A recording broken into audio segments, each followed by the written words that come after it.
Welcome everyone to season 7, episode 30 of the Focus TV Block. We have Octavia Wyatt here, Raymond Lyons, Cardo Dudley Jr., Wilson Tarpe Jr. We're gonna go ahead and get straight into it. We're in the NBA Finals. We talked about last week. We were previewing the finals. We're 2 games through. We had the news break within the last day or so with the injury to Kristaps Porzingis.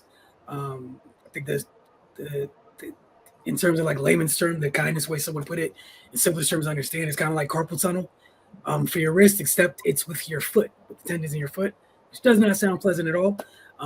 He says, he remains very optimistic about playing. That said, we'll see what that looks like. But the Boston Celtics are up 2-0. Octavia, we'll start with you. Your thoughts on the finals as of now? Yeah. I'm a little surprised. Just because I expected a little bit more from Dallas. And I don't want to say Dallas as a whole because I think Luka's been playing good, but I expected a lot more from Kyrie. But Boston's playing well, like I expected them to do, especially with all the days off they had for rest and all the time they had to prepare for it. And I mean, to be fair, they have I guess it's arguably, you could argue who has the better team. But I think their big lineup as far as their backcourts with, even Drew Holiday at 6'1" or something like that, but Derek White and then JT and JB are playing good on defense. It's crazy to think that, they're 2-0 in a series, and I think they said JT is like 6 for or like 8 for like 38 or something like that. He's shooting horribly. But the one thing that I do like is that he's more than just scoring. He's had heavy rebound games. He's had heavy assist games. So he's doing what he can do, even though his shot's not falling. And they're kind of picking their poison. I like Kristaps coming off the bench in the first 2 games, giving them a spark, especially after not playing for 5 weeks. Want to see how his legs are, which obviously now we're in the midst of him having another injury. And correct me if I'm wrong, it's to the other leg, which, of course, when you have an injury on one leg, you try to, give it as much grace as you can, and you kind of put a lot more weight and more pressure on the other leg. So that's when sometimes the other one starts to go. I'm encouraged by his words of saying he's going to die out there. We don't want him to die out there, of course. But I'm interested to see if he's going to be able to go tomorrow. If he's not going to be able to go tomorrow, I'm interested to see how Joe Mazzulla reacts. I think the Celtics and the Mavs played twice this year, and the Celtics were 2-0 in the season series, although the teams didn't look the same in both games. And I think somebody didn't play in which one, I can't remember. But one of the games was before the trade that the Mavericks had with Gafford coming in and PJ Washington. I think in game 2, the others or the supporting cast played well-ish. I don't think they had like stand on your head type games, but I think they did decent enough. And to think they only lost by 7, they missed a lot of free throws, and they had a lot of turnovers. So they might in their head feel like they gave it away. The one thing a lot of people are definitely talking about is role players play better at home. So with them going back to Dallas, Kristaps possibly missing the game, it can definitely change the series. But if Boston plays the way that they've been playing, they've really been taking what they can get. The outside shots not falling. Drew Holiday, 26 points in the last game, and I believe 20 of them was in the paint. When you have Gafford and Derek Lively down there. For Dallas, Derek Lively, you can see that, him being a rookie is starting to show. So him possibly going home, not having to worry about Kristaps if he's not playing is going to be interested. But then I'm also looking at who they're going to rotate in for the Celtics. If Kristaps doesn't play, Horford is getting the start. But behind him, then you'll have Burnett if he's okay with the wrist. I haven't heard anything else about his wrist. As well as I still think Xavier Tillman should get some more burn. So at this point, I think they're not going to have a choice if Kristaps does not play. But to kind of sum it up for both teams, their stars have got to be stars in order to win these games. Well, the stars need to be stars in order to win this game. For Dallas, The Stars have to play well in order for them to win. Kyrie, I don't think is going to have another lackluster game. But JT's got to get going. He's got to make shots. He has to in order to assist, especially if Kristaps isn't playing. And I mean, Luka's been doing Luka things, and you can tell that the Celtics are content with letting Luka get what he needs to get, but controlling everybody else. So, I mean, I'm interested. I think Joe Mazzulla has been doing a great job in coaching in this series, and I'm interested to see what Jason Kidd does to adjust with them going home. Before the Kristaps injury, and I was even looking like, hey, this could possibly be a sweep. But now with Kristaps availability in limbo, um, the Dallas Mavericks are primed to take Game 3, to be honest. But I think it's going to be a dogfight again. So I think it's been a great series. I think that it's been very entertaining, and that they are, definitely giving us what we've been kind of wanting for this series. So I'm interested to see how the next game goes. Ray, your thoughts on the finals? Yeah, going in, my main thing was going to be Porzingis' health. He showed up in the first two games, but here we are. His availability is it's a question now. But even outside of that, the way Boston's been defending on the perimeter, they're not letting those guys get anything. They have multiple very good one-on-one perimeter defenders with size, and it's bothering Dallas. Most noticeably, Kyrie. He's not having the freedom he had in other series, and Boston's role players, they're stepping up, and they're limiting Dallas's role players. A lot of things that were available to the Mavs in previous series, they're just not getting that. We're not seeing a lot of those lobs that they were having against Minnesota, and guys just aren't making shots.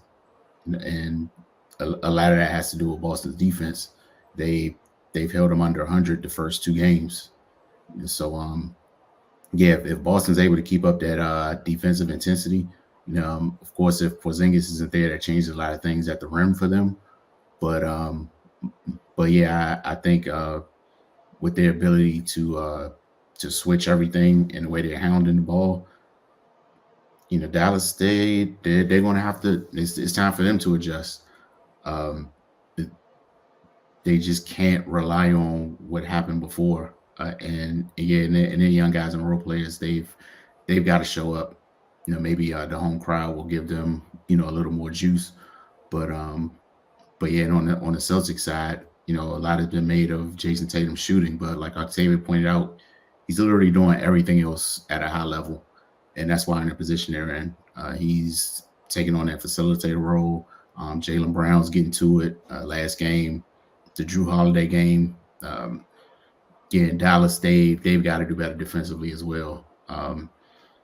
But yeah, I mean, it's far from over. As we've seen in this playoffs, 2-0 really doesn't guarantee anything. But yeah, I'm interested to see the adjustments Dallas makes, because what's been working for them doesn't seem to be available in this series. So I want to see how they get themselves going and get themselves back into this thing. I'm sure you and many Mavericks fans wants to know how they're going to get going if someone's going to join the party for them, being down 2 games. Cardell, your thoughts on the finals? Yeah, to me, it's just a old-fashioned defensive battle, and Boston has been dominant. You know what I mean? Of course, no one really likes to talk about the defensive end like that, but it's been a big glaring, difference between the both of them, and it's not just the backcourt. Porzingis is doing what, unfortunately, Minnesota was hoping, Cat and Rudy would do in the last series, and he's holding up. Like, he's moving his feet, he's staying with their guards, he's blocking their shots, and he's altering their shots. He's been the key. We all know Al Horford at this stage, he's just going to stay on the ground. He's not going to really contest unless he's close to you inside. But, Porzingis has been the X factor. With him being hurt, that changes a lot. Man, because now it puts more pressure on Horford, and one of their bigs, Sam Hauser or Cornette, going to have to step up. and that's just a different animal. They don't have the physical tools that Porzingis has, and even Al Horford at his age, they don't have, man. The defensive rating for the Celtics is 101.7, man. Like the player with the worst defensive rating is O'Shea Brissett, and he has one away, and he don't even play like that. But the main guys like Jaylen Brown, Porzingis, they're tied for best on the team with 98. There's a defense rating. That's how lethal they have been defensively. And then you follow it up with obviously Drew Holiday gonna get it. Derek White is at 102, Tatum at 104, Drew Holiday is at 103, Al Horford is 101. I mean, Hauser when he comes in 105, Peyton Pritchard's at 106. I mean, they're not giving up nothing. You know what I mean? And that's what has been the difference in the series. Also, and keep in mind, neither team is shooting well from 3-point range. Like I think Boston is shooting with 31% and 32%, and then Dallas is shooting 24%. It is really as simple as that end, man. So they're suffocating guys, and they're making it hard for outside Luka. And even Luka's struggling in one area that most people are not talking about, free throw percentage. I mean, he's the boy's shooting 46% from the free throw line, man. I don't know what's going on there, man. He's shooting 51 to 38 from 3-point range in the field, but when he gets to the line, it's iffy. But on the same token, the other guys are not stepping up and hitting the shots from the field. They're gonna have to figure out something. But like I said, with Porzingis, I think that's gonna be tough. And with Kyrie needing to get going, with those guys being at home, no Porzingis to patrol the paint and get out on the perimeter, it's gonna be tough. It's gonna be tough. I think that's the room that they kind of need. Somebody on Boston is gonna have to step up, and it's gonna be interesting to see what Mazzulla do. Does he go small? Does he kind of stick with his same format, have his 4 guys, and have a big? Does he play Al Horford extended minutes, or does he mix it up? What will he do if Al Horford gets in foul trouble in Dallas? Will those guys be able to defend like they were able to defend in Boston? It's a lot of little things, little adjustments we got to pay attention to, man. But clearly Porzingis, and not just defensively, what he was doing offensively, shooting right over those guys from the elbows, not even having to move and stuff like that, especially on mismatches when he would get like Kyrie, one of them guys on him, and he would take his time and back him down, and really make them pay, which is some, again, in the Western Conference Final, Minnesota bigs weren't able to consistently do. Porzingis is doing what they needed to do on both ends in one guy, and that's literally been the difference in the series. So, we're gonna see, because I expect Kyrie to be on the attack. Like, he's only 2 for 2 in 2 games from the free throw line. That tells you how much the defense is making him think and be passive, and they can't afford for him to be passive. They need him to do what he did last series to match with Luka, and then it'll open the floodgates for everybody else to join the party. Lively, Gafford, Jones, and those guys, PJ Washington, and it'll be more of a fight down in Dallas. So we'll see what happens. Yeah, so when we see y'all next week, we'll be there's two possibilities. We'll be talking about the latter stages of the NBA Finals, or we'll be talking about what once was and focusing on the offseason. So we'll see what things look like the next time we speak to y'all. Ray, we're gonna head over to you with the Mystics. Yeah, still in search of their first win. They're up on the Dream right now, 38-33 at halftime. Some good news. Brittany Sykes is finally back, and it's paying immediate dividends. She got right to work. She has 7 points, 2 rebounds and assists on 3 for 7 from the field. Just played 7 minutes in the first half. Of course, she's going to have to work her way back into the swing of things, but you can already tell the difference with her there. Things are flowing better offensively, and the pace is just a little faster. But yeah, man, it's been a tough go for the Mystics so far. They dropped a tough one in New York on Sunday, and like Wilson says all the time on Outlook, the pain of it is they're in virtually every game. It's just a couple plays a couple stretches during the game that they just kind of take their hands off the reins a little bit and it gets away from them and they just don't have enough to fight all the way back. So, hopefully with adding Sykes back, they get a little more stability and they're able to curb those instances. But yeah, man, they look good so far tonight. Playing against the talented Atlanta team, and we'll see you guys later on Outlook, see if they can pull this one out. Yeah, it was refreshing to see them get off to somewhat of a good start. But again, we'll talk about a little bit later this evening on Outlook. All right, let's get straight to it, man. It's been wild in the world of sports. Some people just won't shut their mouths as it pertains to women's basketball. Some of y'all need to go back to the hole you came out of. We do not want you here any longer. That said, hey, Cardell, take it or leave it.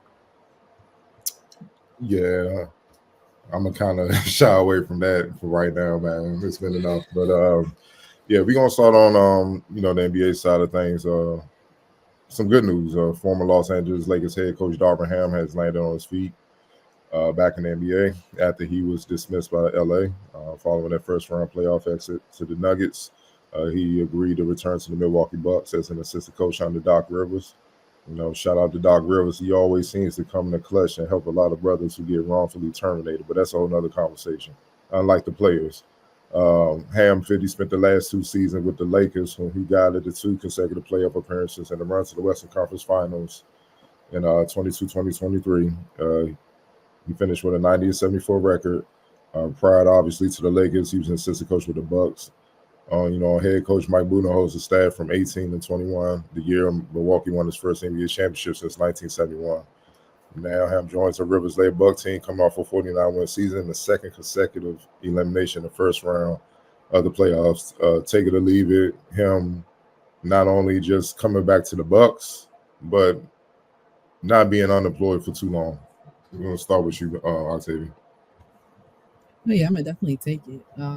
It's always good when you see somebody who you feel like got wrongfully terminated when they don't hold players accountable anymore. It's always, the coach that has to go, and especially the ring around the rosy that of coaches that have been in LA in the last couple of years.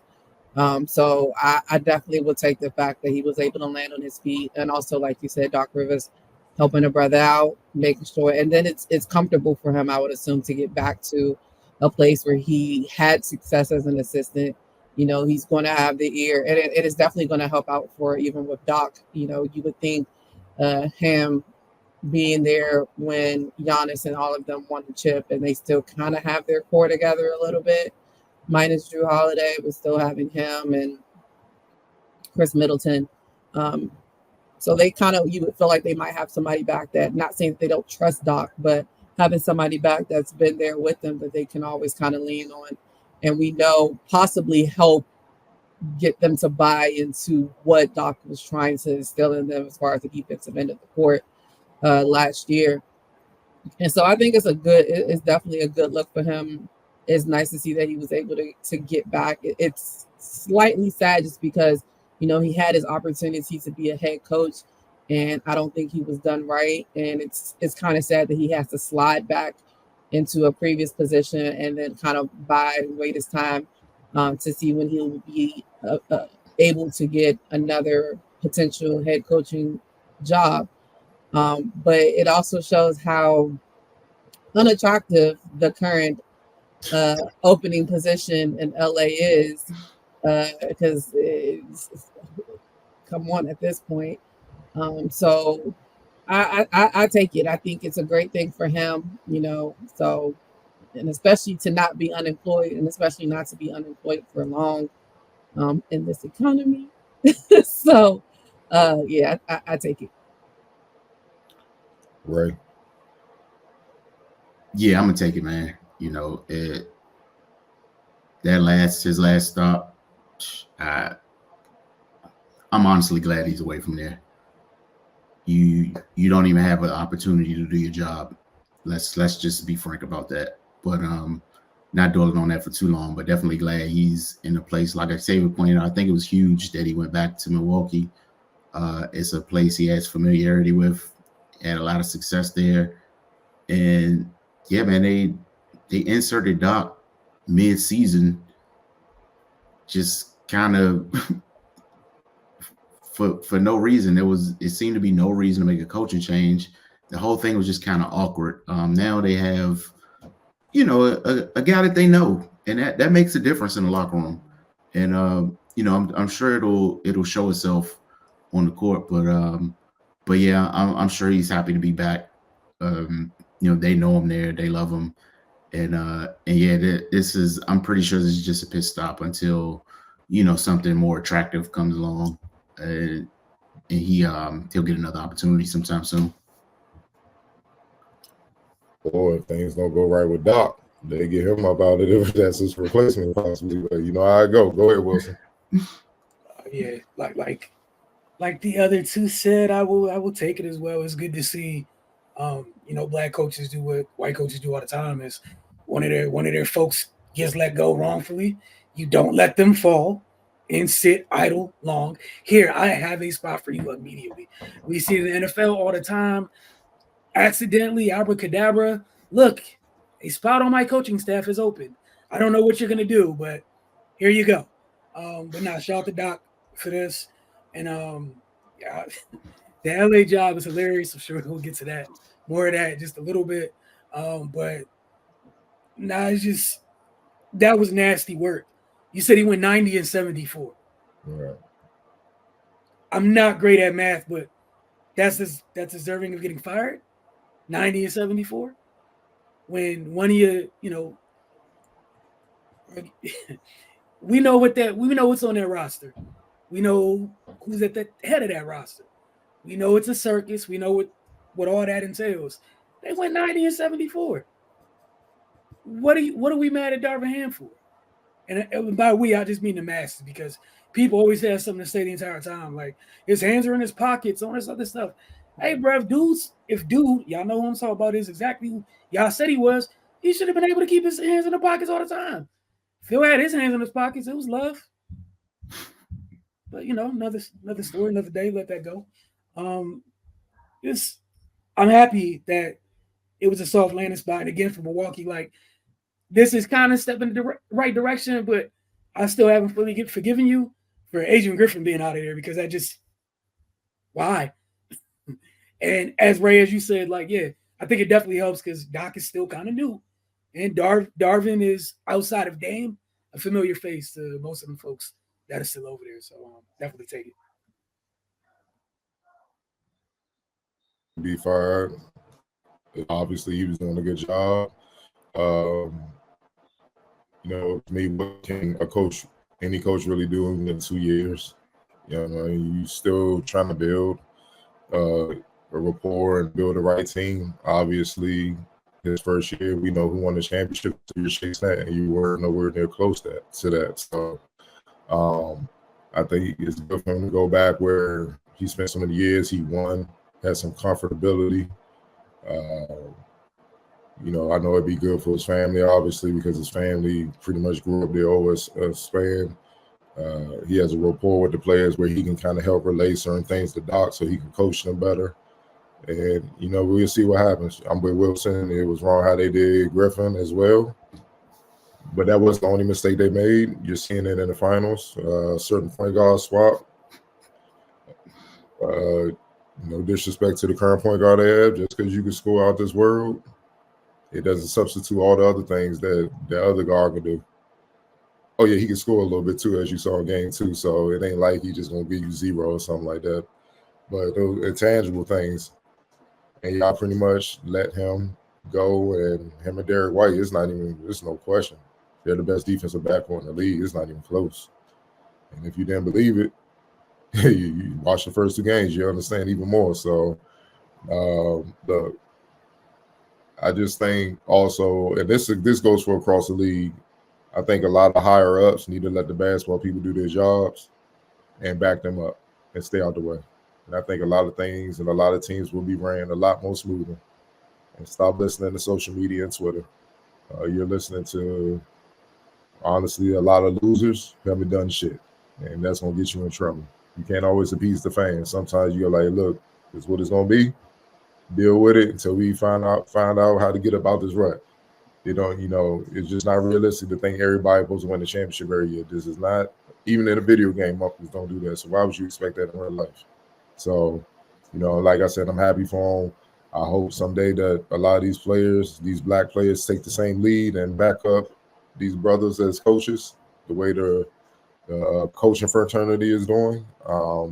And Doc is big on that. Like I even behind the scenes, personnel will get fired, and Doc will call them personally to make sure are they all right, see what they want, and will go out his way to try to help them stay employed.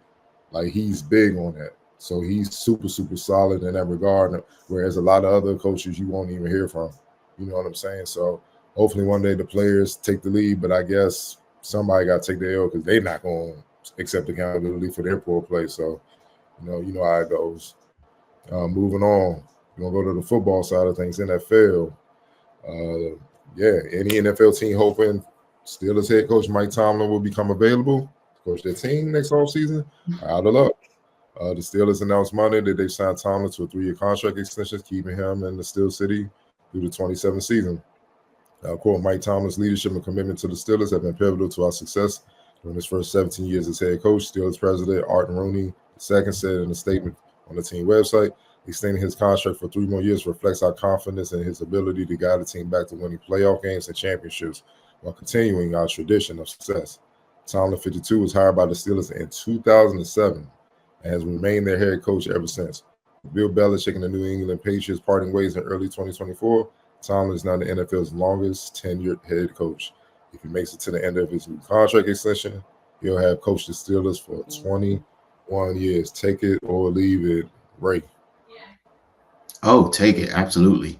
No brainer. They need to give him one of them the Magic Johnson lifetime joints. Like it's no reason to to ever part with this guy. I mean, he's been, like you said, he's been in since 2007. Been super successful. There's been some seasons where they should not have had anywhere close to the success that they had, but he somehow galvanized the troops and pulled it out. It's good to see him get rewarded. And I mean, yeah, this really don't need too much discussion, man. If they would have let him even come close to leaving, then they would have deserved to lose for 2 times the amount of time he was there. Like, you don't let a coach like that go. Wilson. Just what you were saying about about the NBA just a minute ago. About like not caring what the fans think. Just a reminder, football fans of football teams, good organizations, no matter how much money you spend, they don't care. Good decisions are going to be good decisions. There was no way to Rooney's. Why? As long as that family tree is still going, was going to let this man go for no reason. They barely fire coaches.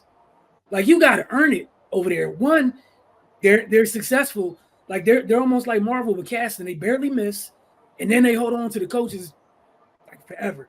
Also, we talk about the things Mike Tomlin has been able to do with less than ideal ingredients this entire time. My man have been out here cooking gourmet meals off Dollar Tree menu type ingredients the entire time. And hasn't had a quarterback. It's been Big Ben and yeah. And that's not a knock on Kenny Pickett and any other guys. Like, it is what it is. They've been searching for the long-term answer. They've been through several all-pro wide receivers. We on another possible that they drafted recently with Pickens. They're trying to figure out what he's going to be or whatever. But this 8 iterations later, he's still rolling and has not had a losing season. All these other teams that get so much more coverage and everything else have better personnel at times in terms of just pure talent on their roster and fail, end the season looking up at the Steelers. It's crazy. So he is one of the best coaches in the league, without a doubt. He deserves his extension, and yeah, I'm not shocked. He's gonna have to work. Like, think about this: if he has his first losing season, he could literally be like, "It was my first one since I was hired." It's my first one in my career. How many coaches can say that at this point? Your first losing season? Just now, if it happens, which I don't even know if it's possible with him at this point. His track record says we at least getting 500. At the very least, no matter what you give me, we're gonna finish 8-8. At worst. So I mean, shout out to Mike Tomlin and definitely taking it, and he deserves every bit of that. Sir, Octavia. So first, let's talk about this picture when they posted on Twitter of him when he signed however many moons ago, and the picture of him signing again. It's so funny just because it's like his hair went from here to here. It was hilarious. But yeah, I'm definitely taking this. Like you guys have already stated, like what coach do you know that can literally say I've never had a losing season the entire tenure that I've been here? I mean, the Pittsburgh Steelers have had 3 coaches like 3 times my lifespan at this point. So they know what they're doing when they're looking for talent and men that can lead men. And he's been the epitome of that since he stepped in there. In every facet of the game, the way he coaches, the way he speaks to the press, the way he handles himself, the way he holds his team accountable, holds himself accountable. And like you said, you've never had a losing season. Like, yeah, I know Pittsburgh is itching to get back to the promised land and win another Super Bowl. But if you remove him, it puts you further away from that goal, in my opinion. So as long as he wants to be there, he would be there. Hence the extension. It shows that they believe in him. It shows that they got his back and they believe that he will be able to eventually get back to where they would like to be in Pittsburgh as far as winning the Super Bowl. And yeah, like you said, like he's done so much with not a little bit. I mean, you said Ben Roethlisberger was the last one. They've had Kenny Pickett. They've had Mason Rudolph. I mean, I think they had Mitchell Trubisky at one point.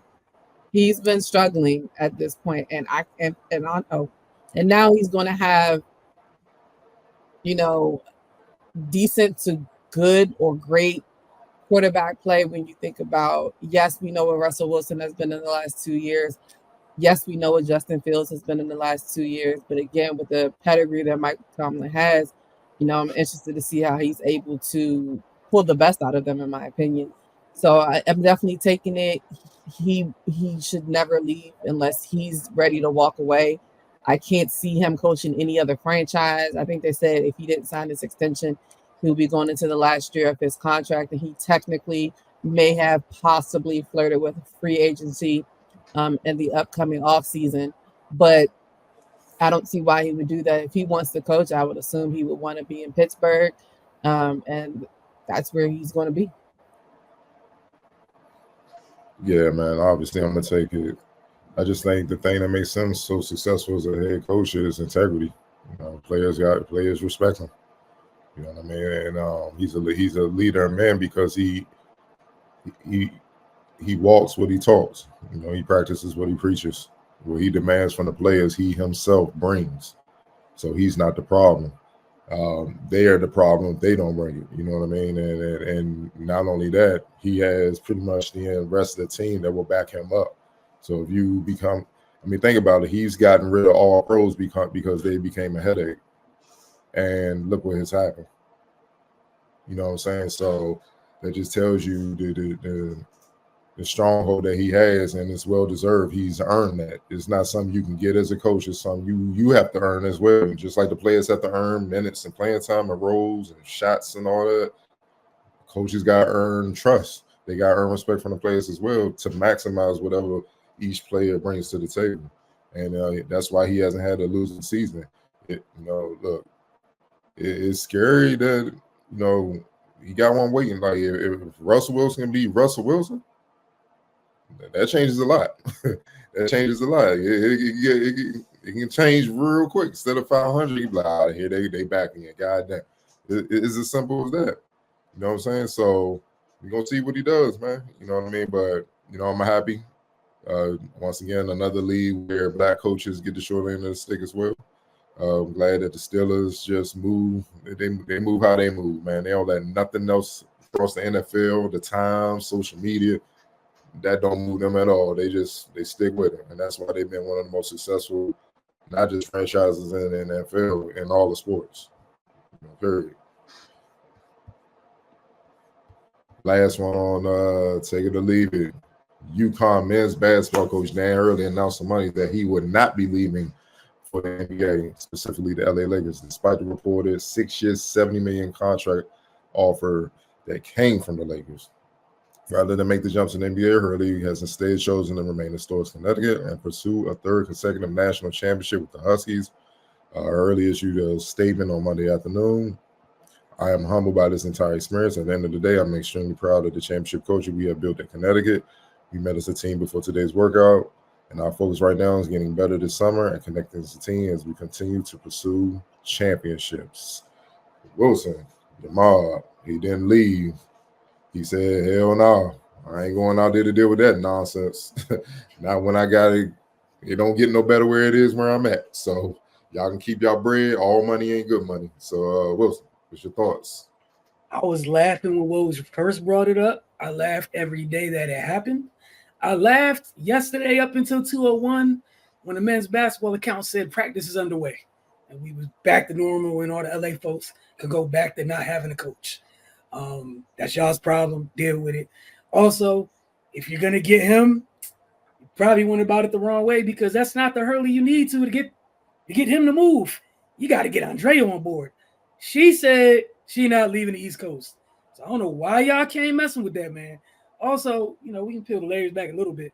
Like, shout out to Woj, the Hurley family, haha, LA, haha, a time was had. Negotiations are fun, right? Sometimes leverage is leverage. Lakers, I don't know what it says about you and your brand and how you being used as leverage. Some of us, that's what it seemed like the whole time. Because the sticking point for what Dan Hurley wanted for you Laker fans, because you weren't worried about Hurley before he accidentally got brought into, your vantage point, was he wanted the governor of Connecticut to come up out their pocket because they got it to get the arenas on campus fixed. XL needs an upgrade. Gamble, Lord knows they need an upgrade. You don't even see Gamble on TV anymore. They built a whole new basketball facility. Gamble still looks like Gamble. It's so bad. Sometimes they play in downtown Hartford before they play in Gamble. They play in Madison Square Garden before they play in Gamble. He wanted the two things on campus to get fixed and more money for his staff. These are things that he said before people started the Kentucky stuff. People don't like listening to stuff when people talk. Cardell, you said that whole, what was that word you just about integrity and whatnot? Sometimes when people say things, they mean things. Yeah, man, it was just funny to me.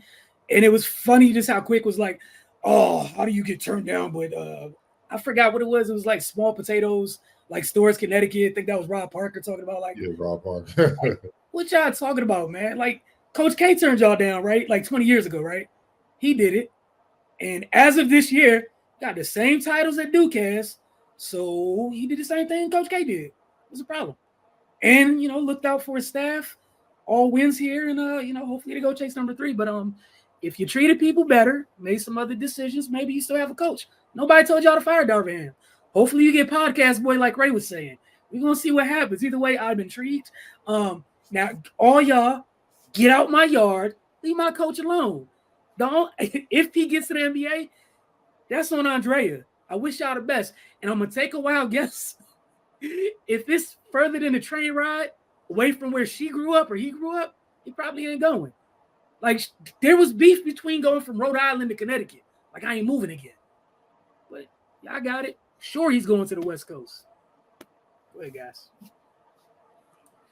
Octavia. Yeah, so I definitely agree. Like, it was kind of out of left field. Like, it kind of came out of nowhere. I was like, wait, what? The Lakers want Dan Hurley? Like, when did this happen? And I definitely, you always, to me, you never know, honestly. Some of these coaches do have higher aspirations, but from everything that I read and I looked up, Wilson is spot on. If his wife wasn't on board, it wasn't happening. And it seems like, I won't say that was the reason. Of course, I don't know, but I would assume she had a large part part in it. But yeah, why would you want to go to a Lakers franchise again that has had a myriad of different coaches in the past couple of years? Now, granted, I think they offered him a six-year contract, 70 mil or something like that. He would have been the sixth highest paid coach. I thought they would go a little higher. That's just me, but I understand the numbers might not be, math might be not be mathing. But yeah, why I don't get why he would want to do that. Stay where you are, go after, a feat that hasn't been done in men's NCAA basketball in I don't even remember how long. Trying to go for a three-peat. He has the players to do it. He has the buy-in. He has the support. And yeah, I mean, to be honest, the NBA isn't going anywhere. And people are always going to want coaches. And maybe it's just not the right time for him. I do think maybe eventually one day he will be in the NBA, but I personally do not think that the Lakers job is a attractive job, which is why I think they're still struggling to find a coach as of now. Most of the times I feel like when you fire a coach, you usually have like a coach in your back pocket that you've already kind of talked to, that you've already kind of felt out, and you kind of decided like, okay, yeah, like if we let go of this guy, we're good for this. I.e., I mean, the Phoenix position didn't take long for Budenholzer to get in. Excuse me. The Charlotte position, it didn't take long for Charles Lee to get in. But the Lakers don't do things like that, apparently. So net is killing me. So that they keep putting themselves in this situation. It's just, to me, it's just not an attractive place to be. They don't have a great roster. They don't have a lot of room to finagle said roster. You don't know what LeBron's going to do. Granted, was relatively healthy this past year. You don't know how healthy he's always going to be. And then you always know that you're not going to fully have control over the team. And as we know, Dan Hurley is a fiery guy. And I mean, they say that these players will buy in to a fresh face and everything, but will they really? I mean, the track record doesn't show that they will. So I applaud him for listening, taking the time, take the sights out in LA, have a nice little weekend with your family to gas on back to Connecticut where you need to be. Right. Yeah, I'm taking it. I never even thought it was remotely an option, even when it was brought up. Like Octavia said, man, it was just straight out of left field, so random. It's not a fit at all. If anybody knows anything about the Hurley family, those guys don't mix with the type of guys that LA has. That's all I'm gonna say. But yeah, this is like when a 5-star recruit just takes one of his visits just because. He was never considering him, I don't think. Yeah, and it's just no reason to leave where he is to go to that. So yeah, like Wilson said, he was playing the money game, used the Lakers as a bargaining chip, and got some things he wanted. And kudos to him. But yeah,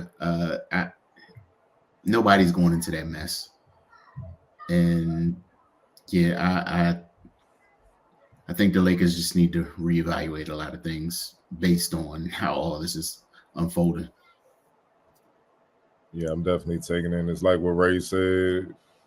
I mean, his wife and all that, that's cool. Hurley wanted to mix with LeBron and AD and all that. I mean, people scared to say it. No one wants to coach that guy. And I love what Byron Scott said a couple weeks ago. Why don't he become a player coach? He knows so much, right? He got all the answers. He can't be coached at this stage because him being coached at this stage will bring out his flaws, and he will have to adjust. And he's not trying to adjust. He's trying to stay comfortable. So he has a stranglehold on that franchise. And on top of that, with this draft, they're trying to nepotism his son on the same team at that, which is ridiculous because those picks are rare. You gotta really Even though I don't care if it's the 60th pick, that could be Isaiah Thomas. So you have to take it serious. And you trying to nepotism, you know, the son on the team, and he's not ready, not even close to being ready. So imagine Hurley did take that job and he's trying to coach Bronny up and he's trying to coach him his way. And then LeBron don't like it. How is that going to possibly work? Or AD can play, but he a little sore or something like that, you know, dealing with load management.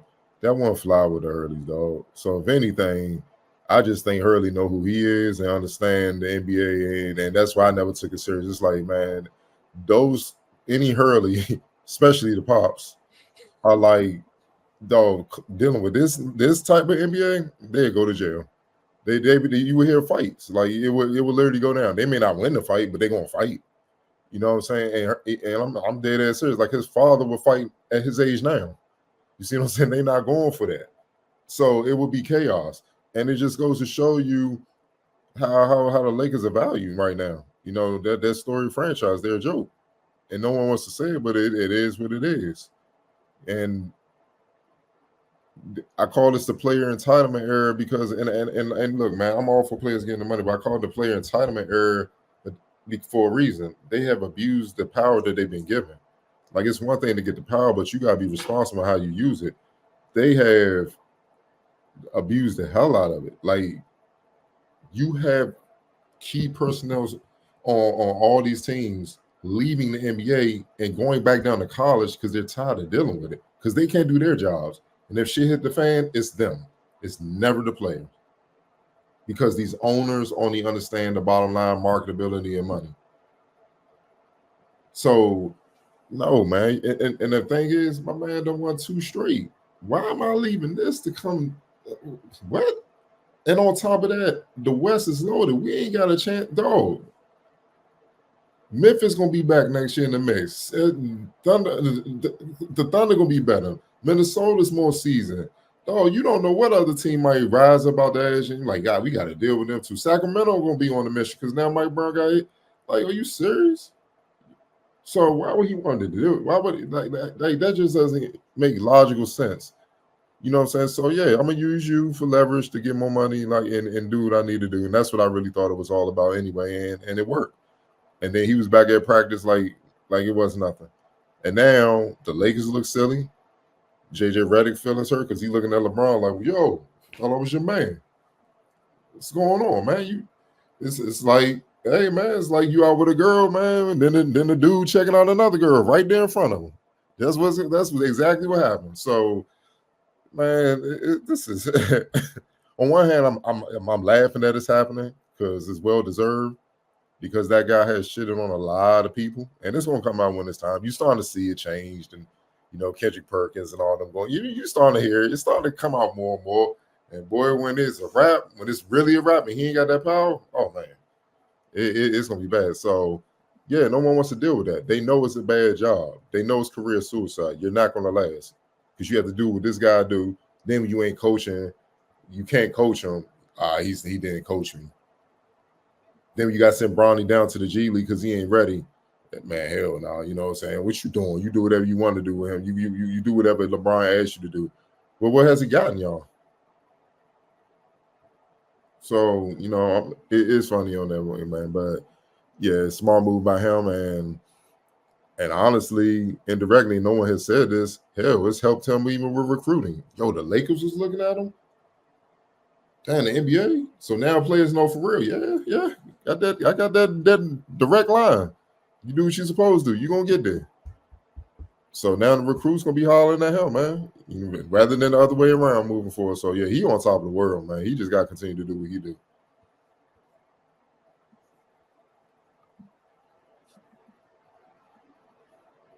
You on mute.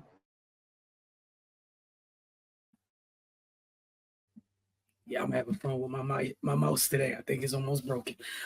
Say, did you anything for rapid fire? No. Yeah, we got a few questions. Okay. Definitely want to touch on this on the WNBA side. Kalea Copper, emotions poured out of her as she recalled her career up and down. from one end where she get playing time in her early days with the Mystics to now being first-time Olympian for the upcoming Paris Olympics. She said a lot has happened between them. This is definitely number one on her career accolade. She said, people see this, people see game winners, but y'all don't see what it takes, how many nights. You prepared so long for this. But for it to happen to me in year 9 is so special. For the last 3 years, Copper had her 2021 season where she finished as the finals MVP with the Chicago Sky. As the top moment of basketball during that season, Copper earned her first trial for the team heading to the Tokyo Olympics, but was among the cuts for USA Basketball. That devastation left her with the chance to prove herself in the WNBA. It also helped solidify her as a name the U.S. could not leave off come 2024. Quote, being able to get finals MVP playing with greats, it could have went any other way. That season was so special because I felt so let down by not making the team. For me to turn around, win the championship, and then playing with future Hall of Famers and to get finals MVP, nobody in the beginning of the season would have said it was going to be me. That was my number one for a while. Just overall, what are y'all thoughts on hearing Kalea Copper just overwhelmed by getting the opportunity to play in the Olympics, and also with the uproar of a certain player not being selected, and you seeing the reason why in real time as to why you just can't bump somebody for marketing that isn't quite qualified to play on that team yet. I'm going to start with you, Octavia. Just what are your thoughts on it overall? I mean, it's KFC at this point. Kalia after Copper, like I mean, I get it. You know, that to me, it shows the love for the game, the love for the improvement of the game, because she could have, she could have just like, I guess I'm just not going to be good enough. But she used that rejection as motivation to improve her game. And like you said, to go out there, like she said, to go out there and win a WNBA championship, be finals MVP, turn around and now is one of the 12 to go and represent the U.S. at the Olympics in Paris. It's got to be a dream come true. I applaud the vulnerability. I applaud the honesty, the emotion behind it, because it is an emotional thing. I think a lot of times with the hoopla around the W, even before this year, about, oh, they're not that good, or they don't work that hard, or it's not that hard, they're just whatever, to be able to have this type of turnaround in her own career for herself is definitely something to be proud of. It's aspiring for little kids, boys or girls, that have had situations where maybe they felt like they weren't good enough in one aspect. I've gone through it as a kid. I remember crying, thinking I wasn't going to make an AAU team.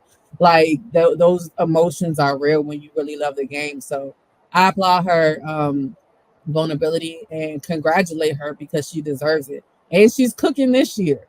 So it's not like it was a fluke. That's the thing that it always comes down to. Like, yeah, it might not be your time now, but if you get in the lab, you work hard, you do what you're supposed to do, your reward will come. You just have to be patient for that time to come.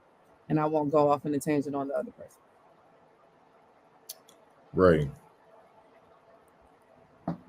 Yeah, man, like you said, you can't just make just random decisions with this stuff, man. Like, these ladies work extremely hard. This is a life goal for them. They showed the ladies from the Aces, they were emotional as well when they got their announcement. So yeah, they should be rewarded. And it's just it's good for Kalea just to see her hard work pay off. This is not an easy team to make. These decisions aren't made lightly. Like you laid out the resume, finals MVP and all that. It's only 12 spots, and it's way more than 12 qualified people. So for folks to just come in and suggest that somebody should just jump the line because for whatever stupid reason, like the Olympics needs help with marketing.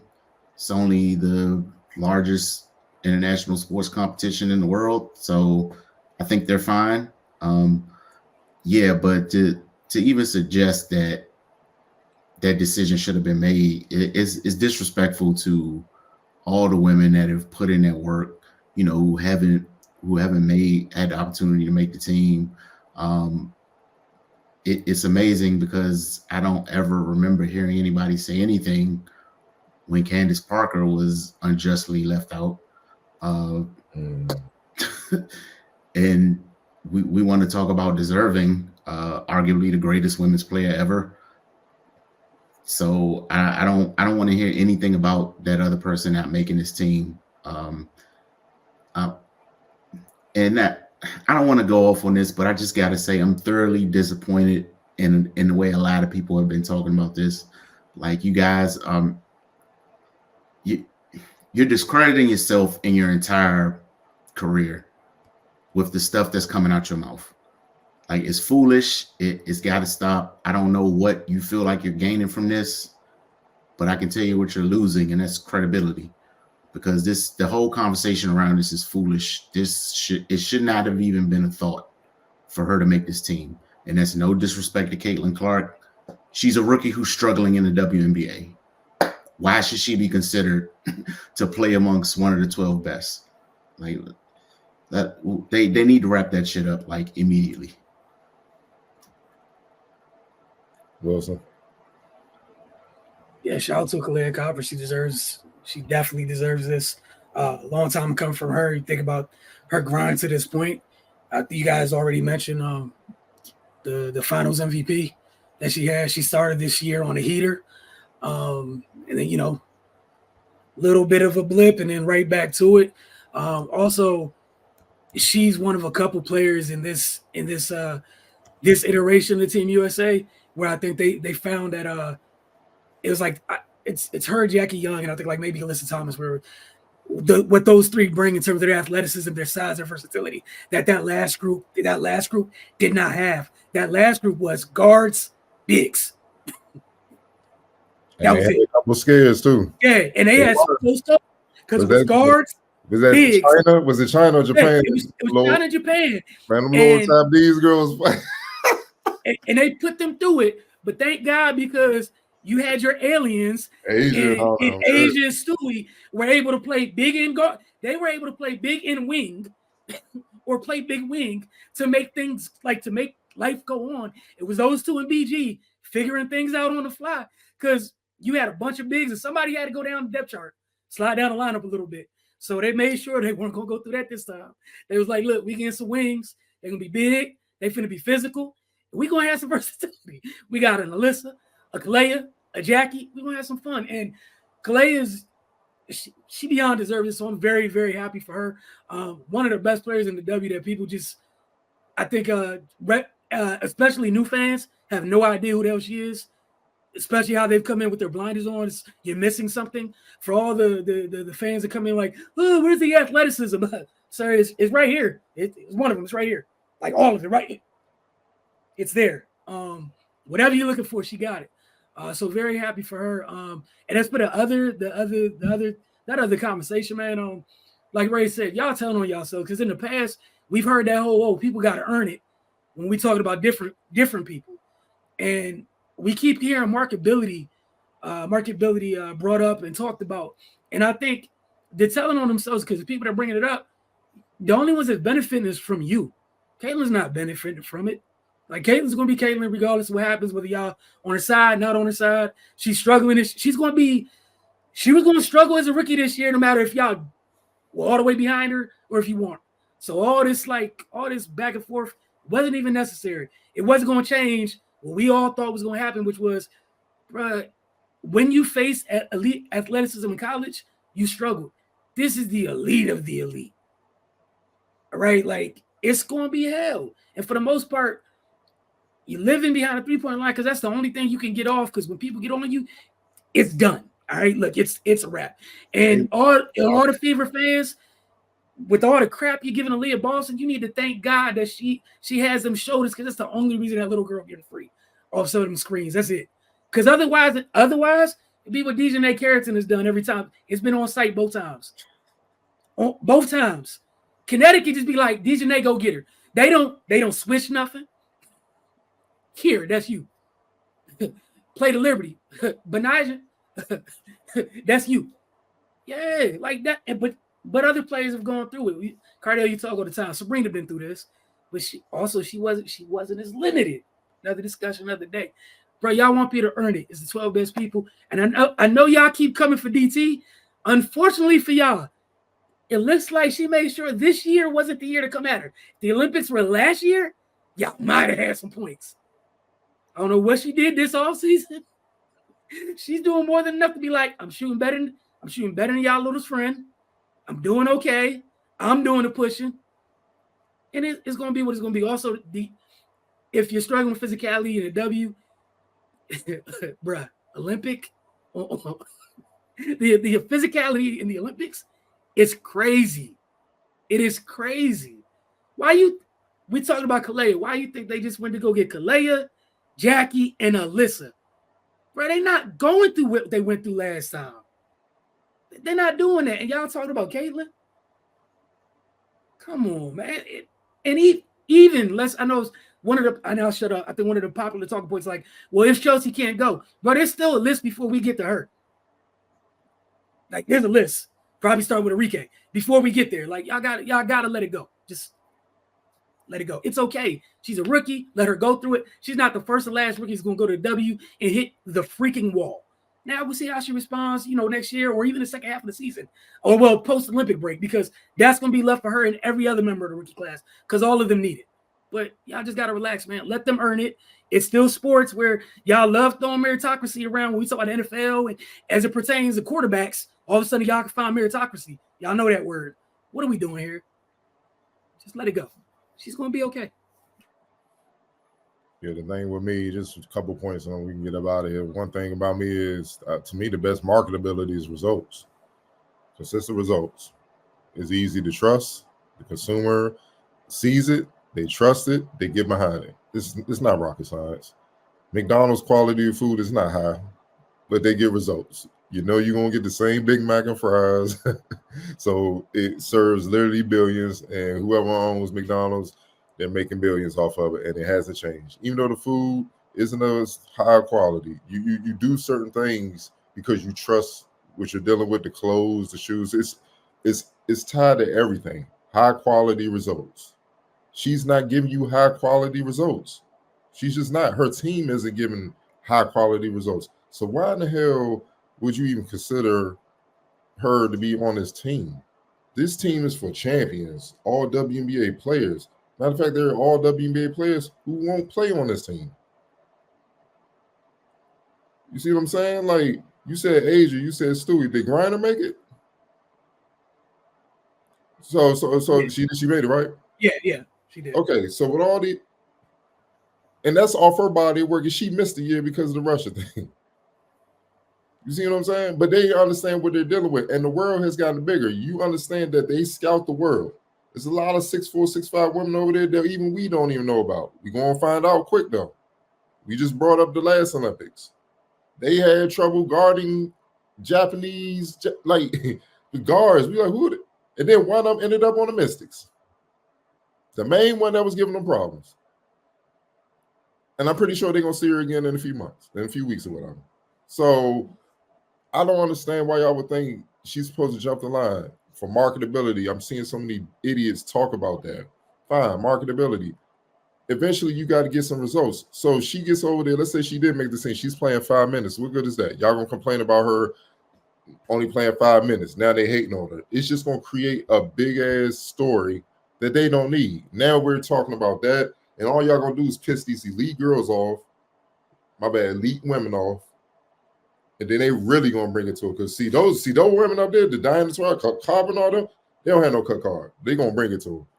They're gonna be like, you need to get in the press conference and tell your people back off because we getting tired of it. We not about to deal with it. We ain't defeated. We ain't dealing with it. Like they will go there. So why would you even put that girl through that? For marketing dollars and stuff to make y'all want to watch. Y'all gonna watch her for 5 minutes and stuff like that. And here's the main thing about her game no one really brings up. She can't guard a soul. Who is she going to guard in international play?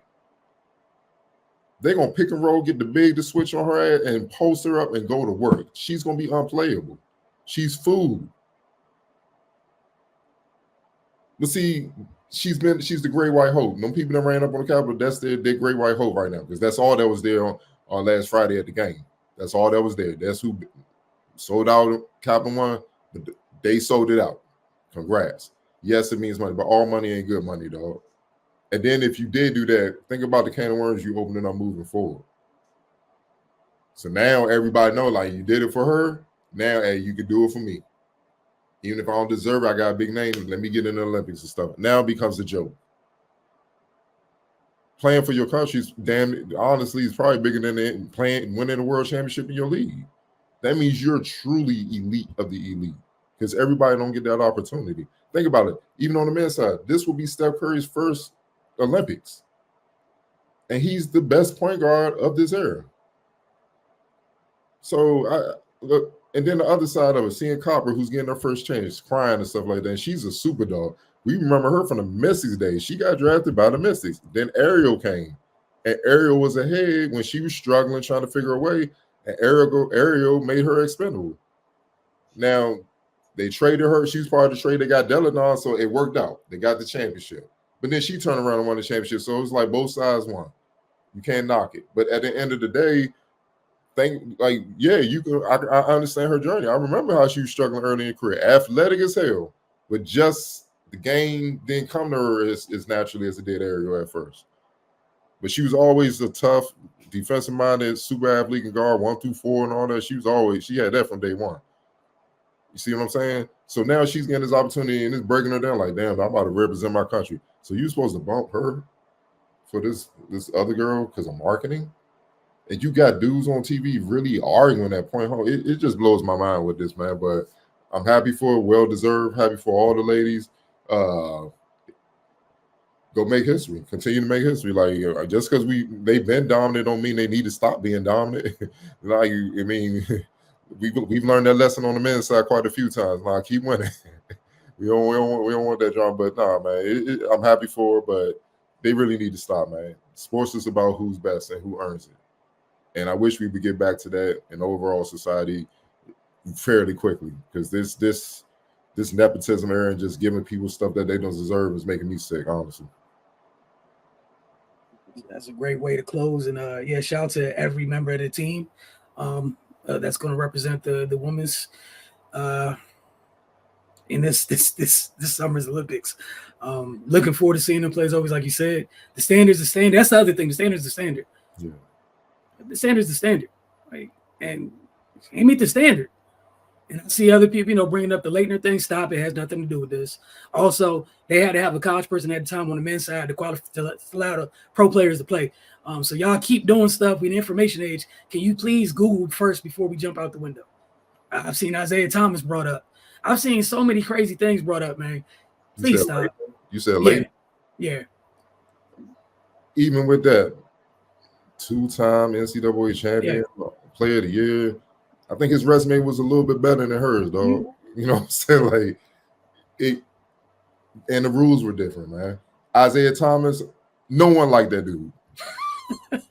Why are we still more accomplished? No one liked the dude. He need to get over it. I just need that group of people to find something else to watch for a little while, man. Give us a reprieve, please. Just a brief one, man. Is it baseball season? Not for them, apparently. I'm just saying, like, Cup finals on or something.